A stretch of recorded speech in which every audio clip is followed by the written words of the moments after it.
What goes on, everybody? Welcome to Randomly Selected, powered by the Silver Room. I'm your host, Mario. On today's program, we welcome in Chicago historian Shermann Dilla Thomas. Yes, that dude, Dilla. Today, we talk about his immense love for the city of Chicago and what it was about Hyde Park, the beautiful neighborhood that we broadcast out of, that caught his attention to make Hyde Park one of his very first episodes. And what does the research move look like? How does he acquire the information? How does he disseminate it? And has the knowledge he's gotten created a deeper love for the great city of Chicago? Thanks for listening, everybody. Truly appreciate it. Sit back, relax, and here we are. Ladies and gentlemen, Shermann Dilla Thomas has been randomly selected. Welcome, man. Thanks for having me. How you doing? I'm awesome. I'm really awesome. Right on. I have watched your TikTok stuff. I just want to correct your appropriate title. You are a Chicago historian, not a Chicago TikTok historian. Thank you. You're welcome. Thank you very much.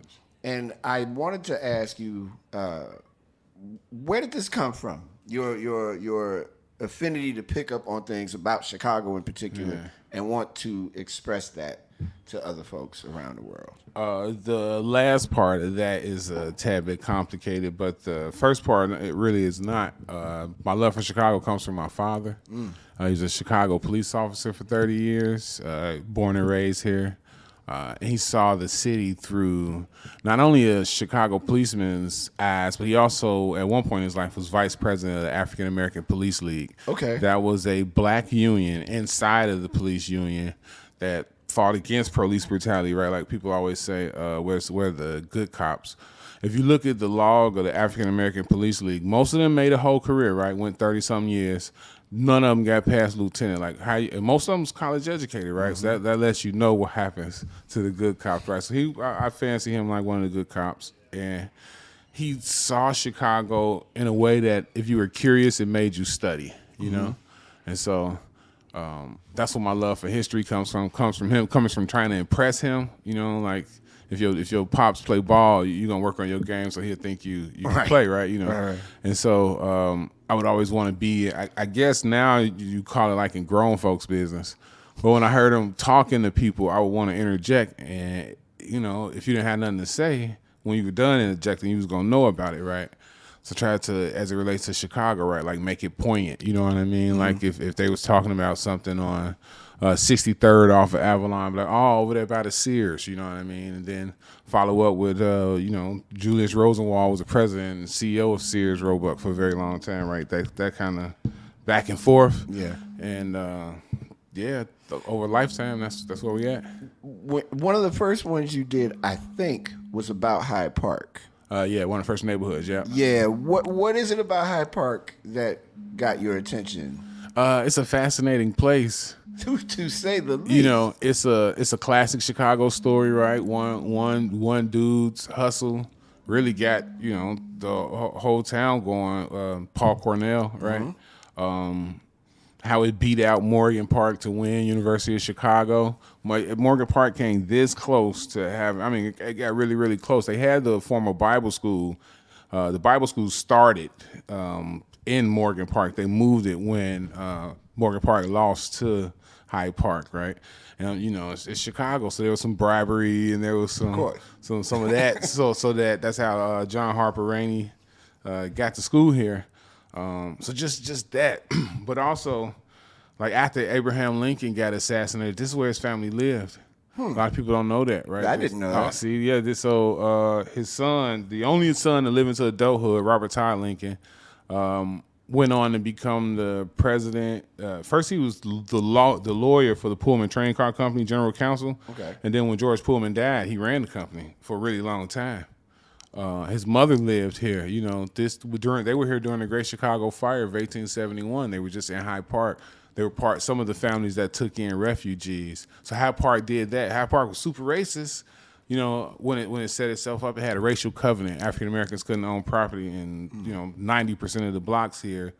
But during the Great Fire, Hyde Park people took in Irish immigrants, some black people that were displaced, and that's something that wasn't common then, right? So it has a mixed history, very very innovative, right? And then the university itself, right, it gives the world the Department of Sociology as a school of thought. Like nowhere on earth had thought to study people socially before University of Chicago did. It also created learning disability as a phrase.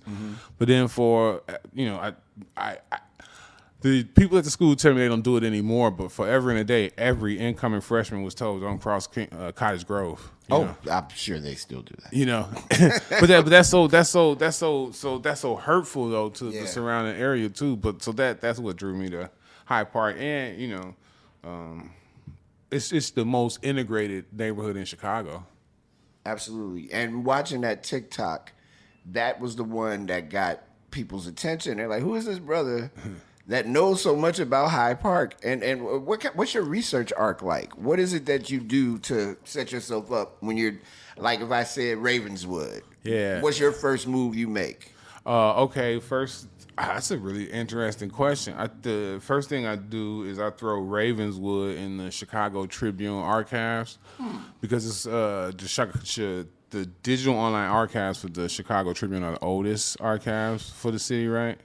And then I read the first thing that got anything to do with Ravenswood, and it's probably going. Well, I know it is. The neighborhood was named after the train stop. Yeah. Right. Yeah. Wait, the neighborhood was named after the train stop? Yeah. So train companies buy the land around the neighborhoods a lot of times, and then they put a train stop there, and that's what makes the neighborhood grow. Right. Because, otherwise there was no way to get to any kind of work or infrastructure or whatever. So as they were building out, say like any of the elevated lines, the red line, blue line, any of that stuff, they would build a train station, and then the dude who owned the land or the train company that built the train station, they get to name it, right? And then, I'm going to name this thing Ravenswood after the book, the story, And then that neighborhood is known because it has a Ravenswood train stop.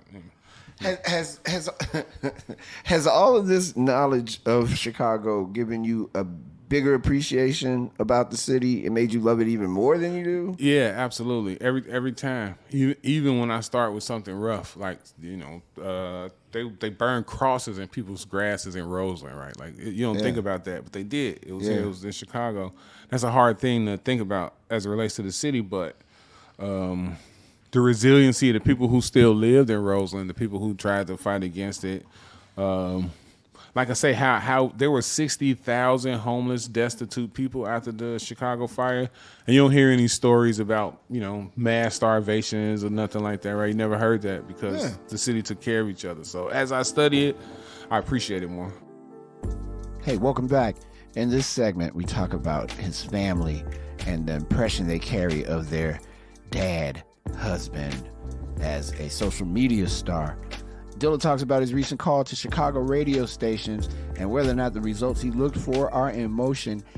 And what does he think will help change what's happening in our city with radio being a part of the problem? That and more with Dilla on Randomly Selected. My 18-year-old who I'm proud. So I got a 23-year-old son, 18-year-old daughter. Those are the oldest. My 23-year-old son I had when I was 17. His mom moved to Florida. So I had him Christmas and summers and stuff. We were super close. He played HQ, right? You could tell he's like definitely we were super close. But I think my daughter and I are close just because she's never been away from me. Yeah. Right? It was never any distance. And so she don't care nothing about it until her friends do. And then it's like, oh yeah, of course, this is my daddy. What you mean? He's the coolest dude on earth, right? Right. I can't get her to care at all. But then every now and again, a friend will send her a screenshot of me, and then she'll tweet it like, of course, this is my dad. What you mean? Wow. That always lights me up. That I would imagine, man. That's got to be cool. But to the overall question, though, like everybody's grades have gone up.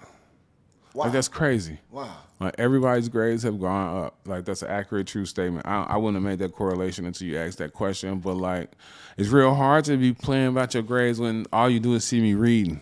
You know what I'm saying? Like that's all you see me doing. I go to work, I come home, I'm reading. When I'm at work on break, I'm reading. When I'm outside waiting on the school for you, I'm highlighting stuff because now I'm a content creator. So yeah, I'm taking some notes. Right? Jay-Z ruined my life. I won't write anything.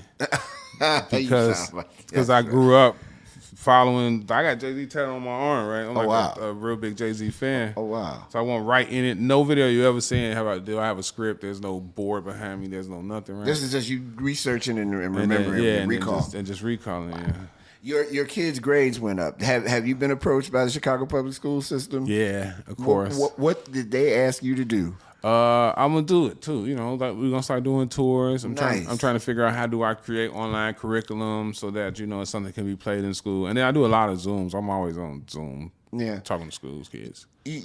How old? You don't mind me asking? 40. 40 years old. I just turned 40. I would have never guessed that. Well, thank you. I would have never. Thank you. You were younger.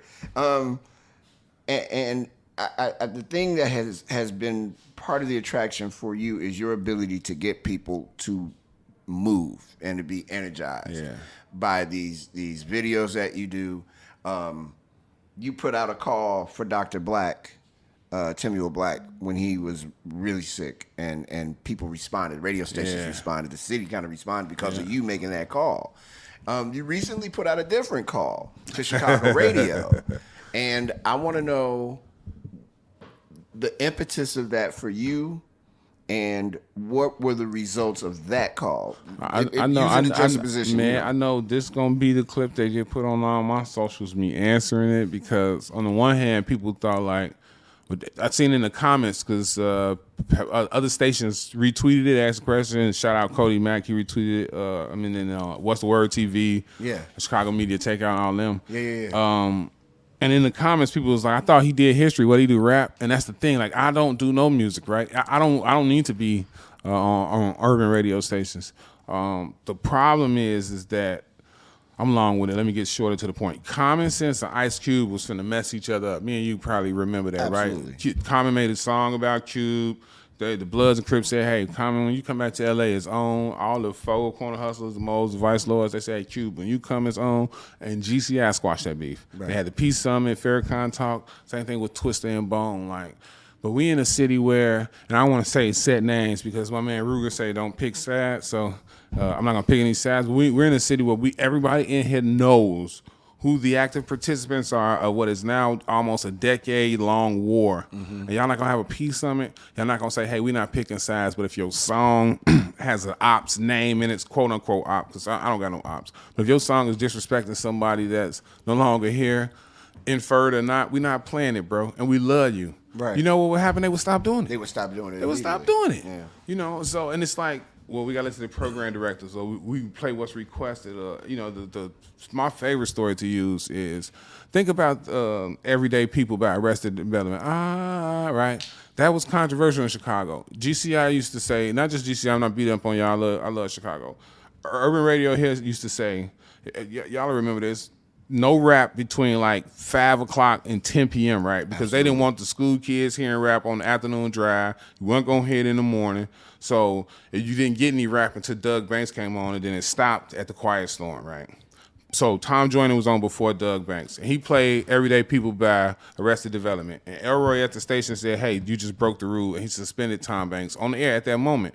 But Tom Banks was flying. Tom Joyner, I'm sorry. Yeah. Tom Joyner was flying back and forth from New Orleans to Chicago. That's why we call him the fly jock. And so when Doug Banks came into work and he heard that Tom Joyner got suspended, he freaking played Arrested Development back to back to back to back. I remember Suspend both of us. You can't do it. I know the infrastructure. He on the radio talking cash money. I know the infrastructure. You can't suspend us both. You can't not have Tom Joyner and not have Doug Banks on the air for how long? How long you gonna do it there, Roy? I mean, he snapped. And you know who names we ain't gonna never forget? Doug Banks and Tom Joyner, right? Absolutely. And so it's that like advocacy and not being scared of the program directors. And to your point, knowing that we love our DJs. And so if you do get suspended for doing the right thing, you can do exactly like I did and send out a tweet, call order call to action. And the city gonna respond, right? Because we care about each other. That's the other thing. Like I seen in another place, they said Chicago, you can't get on in Chicago, and that's not true. Chicago people lift the Chicago artists out, but the infrastructure does not.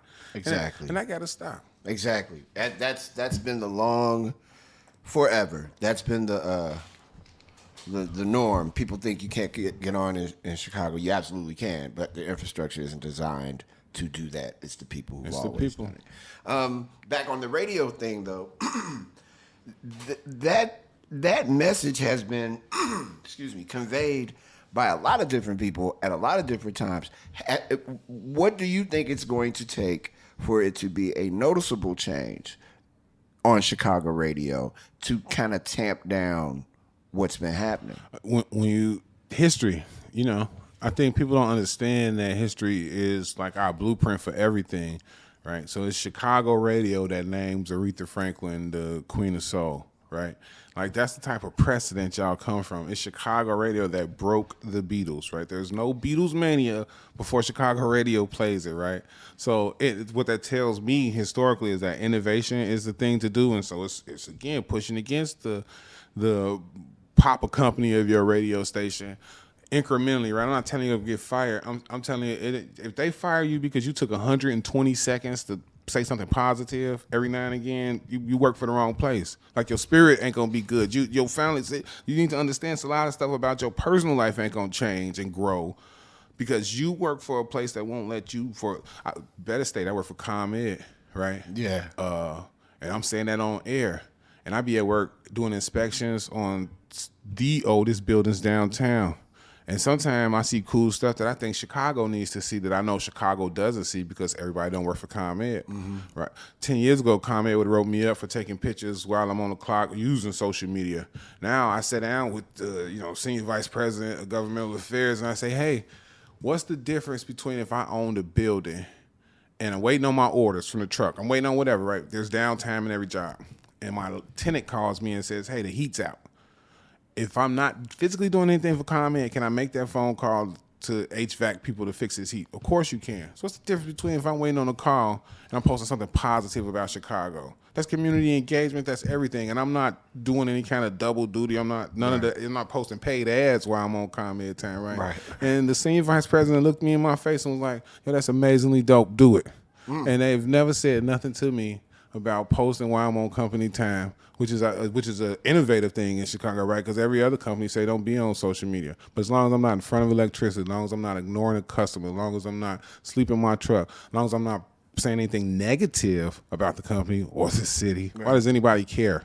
Because I was going to ask, how does ComEd very supportive as long as I'm following those rules, right? Yeah. Because why wouldn't you? That's silly. Yeah. You know what I'm saying? Like we all want the city to be better, right? And again, just small stuff like people were saying. I posted a picture of the under the city, the Transformers downtown, and what you think you just throwing a cigarette butt down and grading, you're not, right? You could set a fire, you could put a city block out, you're creating nests for rats, but people have never seen the image of all of their cigarette butts stacked. So I posted it. Man, so many people was retweeting that. Man, ain't gonna never throw nothing else down and grading again, right? Like that radiates. So they've been supportive, man. We asked Dilla to talk about some of the benign things that Chicagoans still haven't seen or pay attention to. And also I asked him about if other cities have approached him to be their historian. And how did meeting the great ancestor, Dr. Timuel Black, change his life? More with Dilla, randomly selected. Oh my God, the list is first of all, I was a meter reader. Anything that got lights has a meter, Fact. And just think about your backyard. Every backyard you've in, it's a personal space. That's why we put up gates and block it. So the stuff that I've seen, just a lot of people where I'm from don't know that the Latinx community has chickens and roosters in their backyards in Chicago. The people don't know that in the Ukrainian village, you might see a goat in somebody's backyard, right? Like those things. But we invented like balloon frame construction, right? Chicago invented that as a thing, right? That's a standard. Like you say, our movable bridges.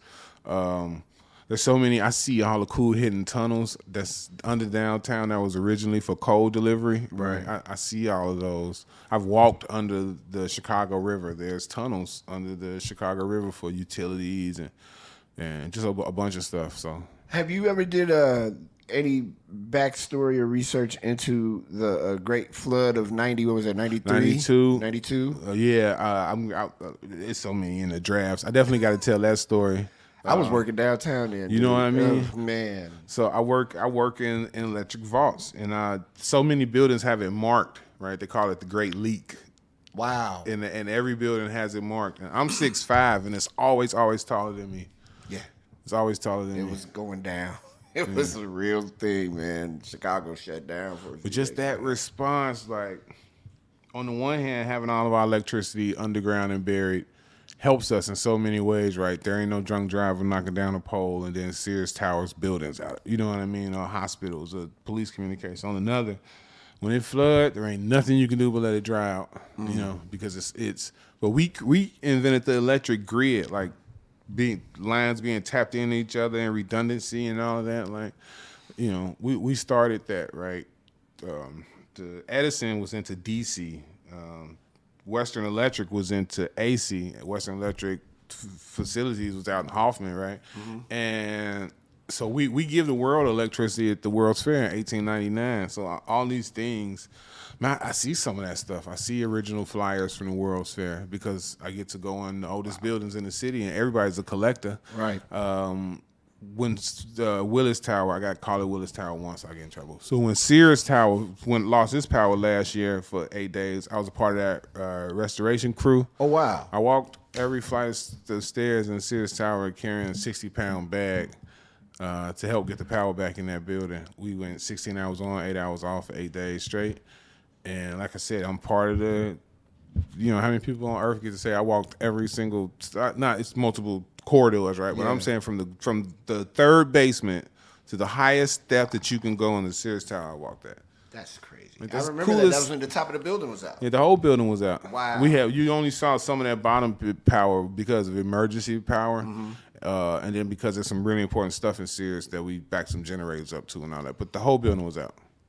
I know this is going to sound weird because you're a Chicago historian, but have other cities asked you to get involved and to help? No, but the instruct TV folks? pitches that so people are like, we're discussing different kind of TV shows that maybe I could do, and the allure is to like make it national, right? Yeah. But I don't know. I spent 30 years studying Chicago, so I hear you. I don't want to, you know what I mean? Like, I think that gives history a disservice for me to do a Google search or some something in New Orleans to talk about in front of somebody so to be on camera. It's not going to be organic. And there's probably somebody in New Orleans that know more than me that just ain't caught a wave or caught a viral TikTok yet that should be able to do it.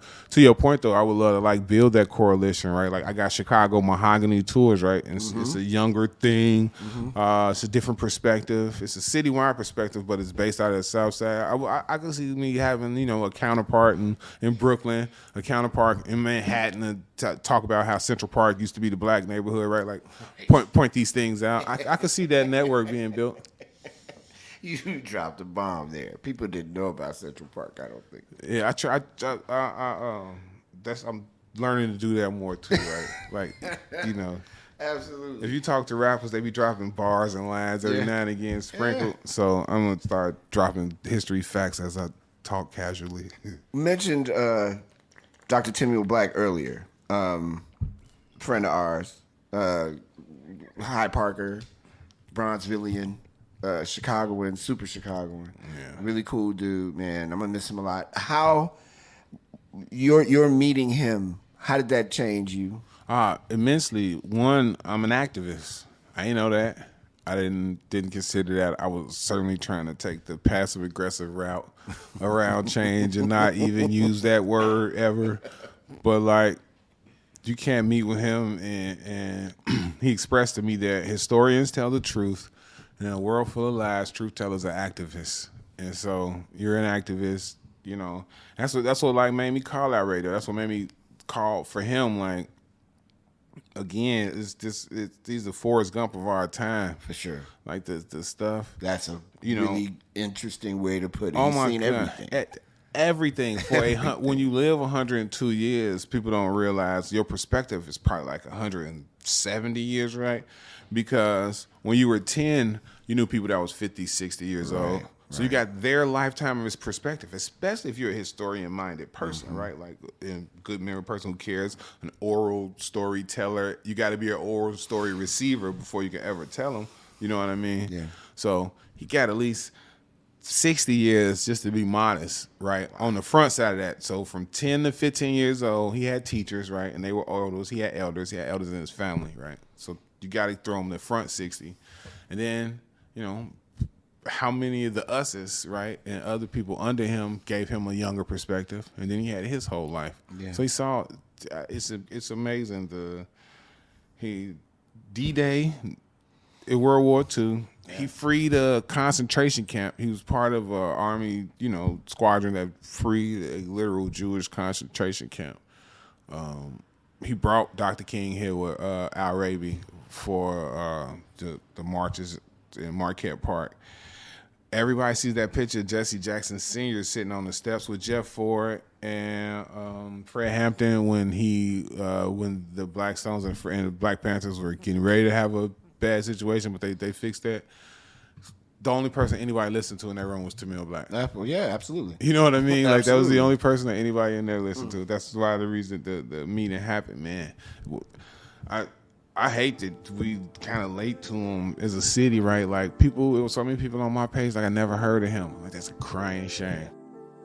As we approach the end of this great conversation with Sherman Dilla Thomas, we ask him his thoughts on why history, particularly Chicago history, is important.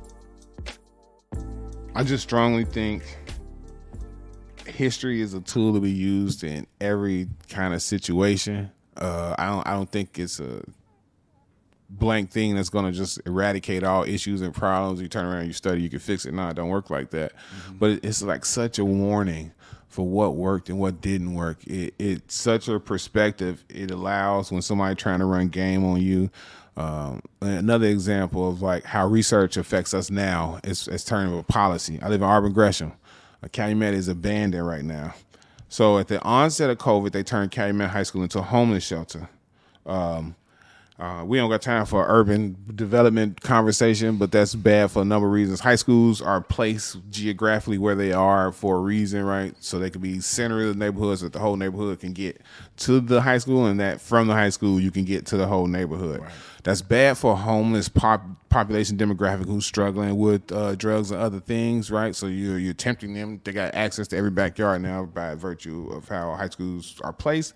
But then also, in my neighborhood, if you got street beefs, maybe certain places are dividing lines that keep peace, but now you drop a homeless population of 400 people in there. I don't really care about peace. That's a customer base. Yeah. You know what I mean? Yeah, and people don't say that kind of stuff out loud, but that's the truth. That's you create those shootings on the block, because that's the only reason Ray is on that block that he would never, ever be on. It's because there's some money on that block, because the homeless people struggle with drugs, and so they steal somebody's lawnmower to pay for those drugs, so you're raising the crime rate instantly. So we didn't like that over there, right?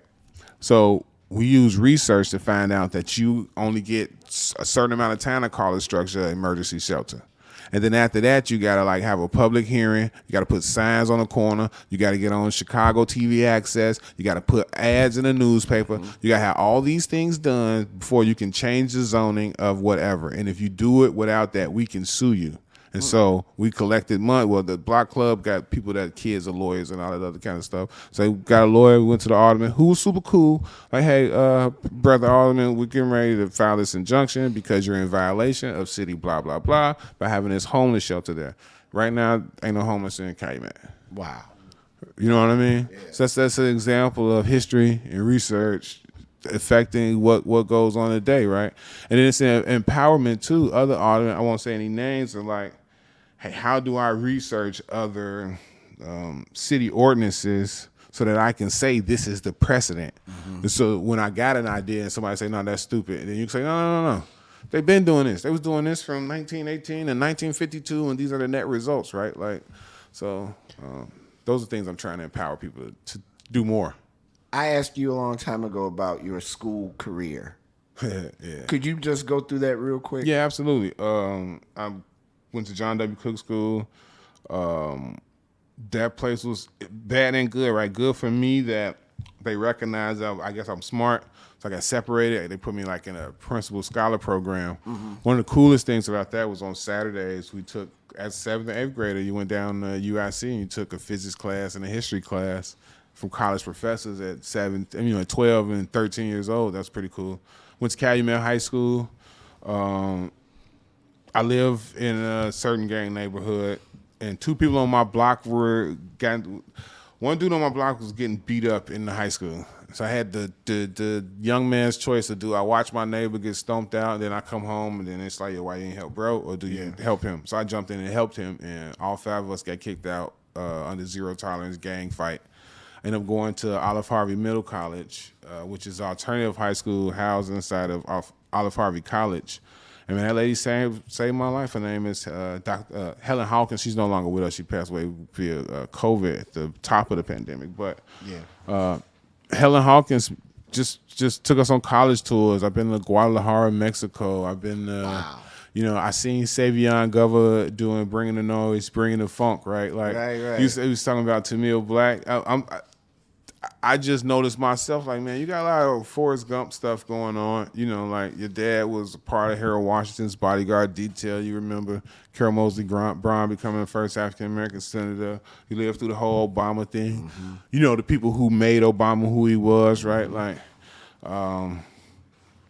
Altgeld Gardens is the birthplace of environmental justice for the world, right? Like, because the land fields around there, I was a lifeguard at that pool out there for a couple years, really? Right? So it's like I found myself, in those spaces too.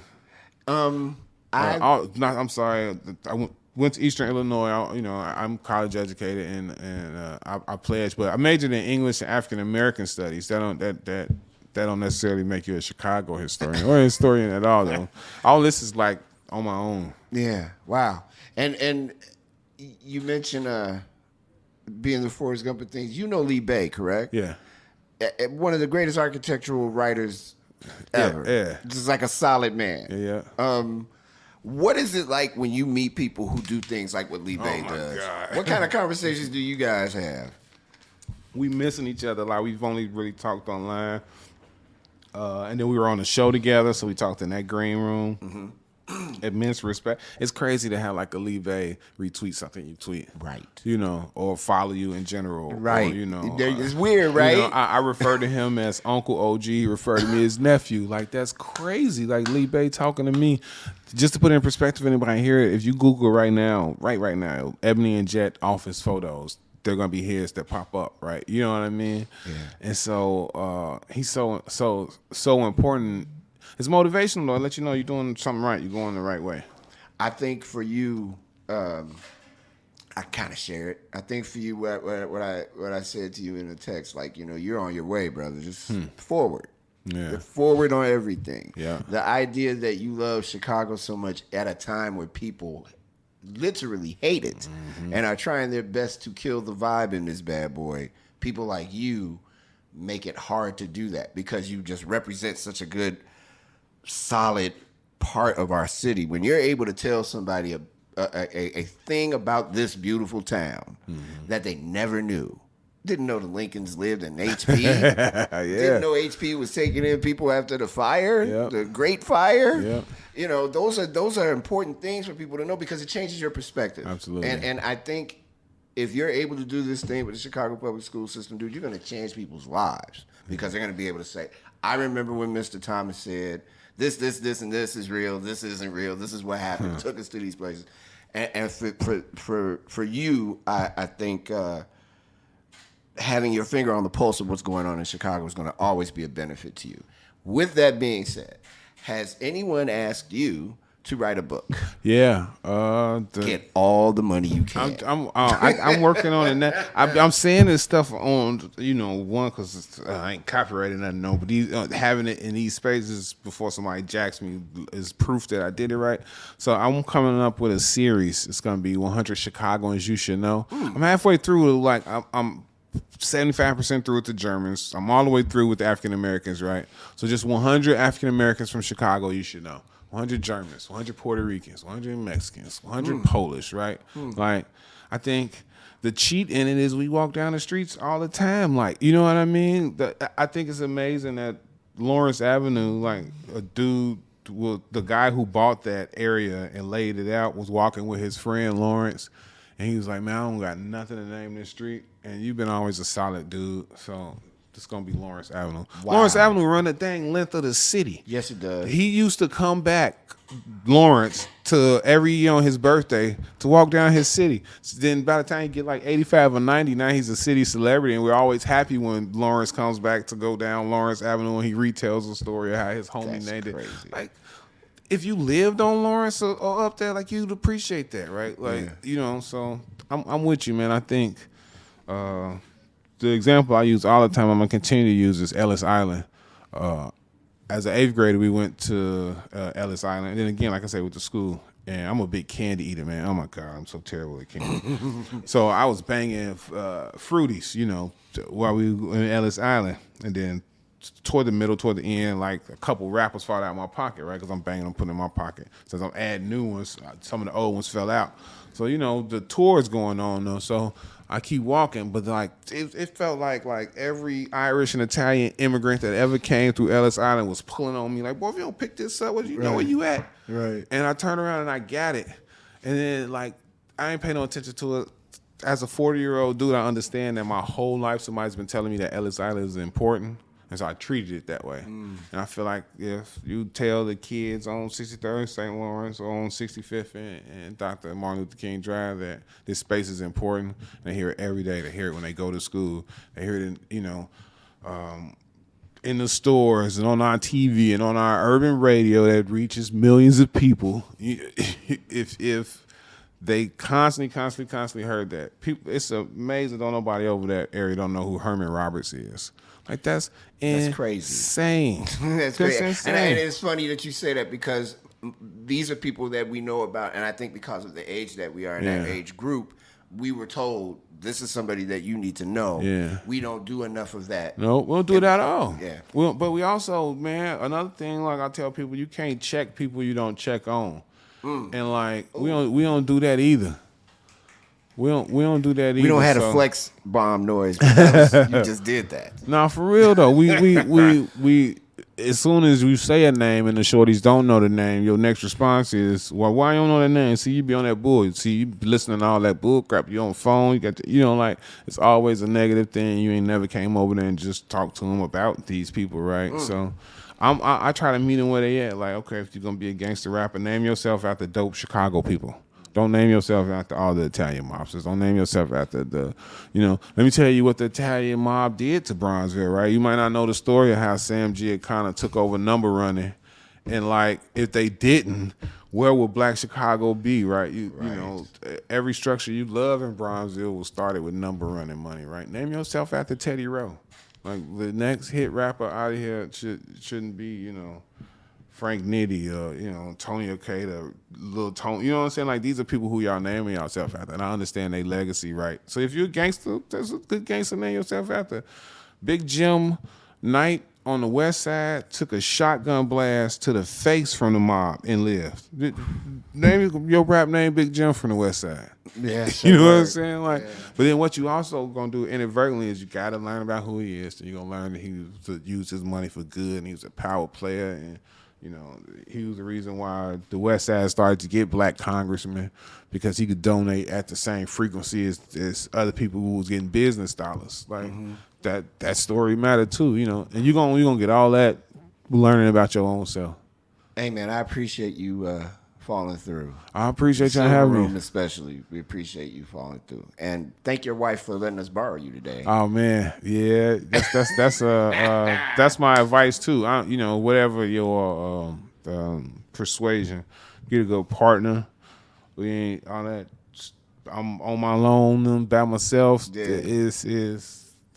We not designed to be that way. That's the other thing too. Like every great Chicagoan, even if you get a divorce, like why we even how we look at that, right? Like it used to be, if I'm the president of the Chicago NAACP, and then you're the president of Chicago Urban League, and our kids gonna get married. And even if a divorce came out of that, all the kids are college graduates. It's the summer home in Michigan. It's you know what I'm saying? Like it's so much stuff that even come out of that. Like build with people and don't worry about it. If you go into it like, what's she gonna get out of this? Oh man, you can't plant nothing negative and think something positive gonna grow from it. You know what I'm saying? Just look at like 2 is better than 1. I don't know where I'll be without that lady. Maybe I'm just biased. She like I don't know. It was her that was like, instead of sitting in the office watching Breakfast Club interviews all day, why don't you write out a timeline or an index or something about, she the one got me started on the Chicago book. I used to do Chicago Post on Facebook. Right. And she the one got me started on that. So, well, thank her for everybody, please. Thank you, brother. Really appreciate you, man. Your love for Chicago is infectious. It keeps me from hating it. So I really appreciate you a lot. Thank y'all for having me. I appreciate it. Really want to thank my man Sherman Dilla Thomas for stopping by the Silver Room's randomly selected podcast. Please tell your friends to subscribe and check it out. And also, don't forget, man, check out the Mahogany tours that he does and find him on all the socials. 6-Figure Dilla. That's that dude. You want to learn about Chicago? That's the man. Our next episode, Brittany Carter. Word? For real? That's happening? Yes, that's happening. See you next time on Randomly Selected, powered by the Silver Room.